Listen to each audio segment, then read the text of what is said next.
Robots are getting pretty sophisticated these days. They can swim, chop, even lift weights. But moving over rough surfaces or unstable terrain still seems to be something most robots cannot do. But it's something animals can do really easily, which is what inspired Daniel Goldman. He's created a robot that, as you can see here, can do what should be impossible. So, Daniel, how did you get your robot to move so well in the sand? Well, this is a robot that we created to act as a physical model of some of our organisms that we study. In particular, a long-legged, long-toed little lizard that runs around in the desert southwest of the United States. And we're really, in this study, focused on how we can begin to predict and understand why certain leg shapes act well when the robot is trying to move across sand, and how some don't allow the robot to move well at all.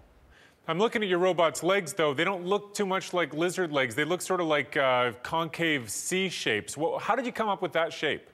Right. We don't necessarily want to mimic the lizard's leg shape. In this study, we're really interested in discovering the principles by which different shaped limbs allow robots, and one day to try to apply that to the principles that allow animals to move. So what about your robot is inspired by lizards then? Very little of our robot is inspired by lizards, other than the fact that the robot's legs move in a cyclical manner and interact with a granular material. We think of the robot, again, as a model of any organism, which allows us to really get at the principles of limb-ground interaction when that ground is a granular material that can flow and solidify underneath footsteps.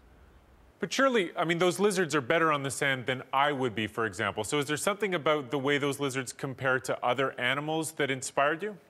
Well, in fact, that is a good point. The lizards that we have studied are, in fact, champions of desert locomotion. They can go over hard ground using their long toes. They can go over very soft sand. And so, inspired by their performance, we want to try to understand why the particular limb and feet shape are so good. But to do that, we had to take several steps back, no pun intended, to really begin to understand just the general principles by which complex shapes interact with ground like granular material.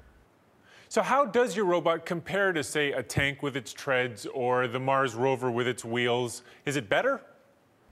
Well, it's hard to say.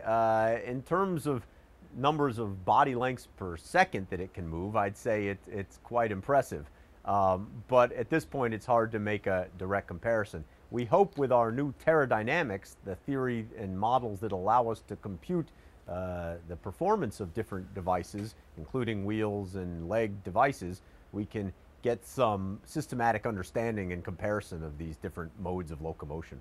So Dan, this is a pretty exciting piece of technology, because the whole world isn't paved and other planets aren't paved. How do you see this being applied? Are the next Mars rovers going to have little funny curved legs?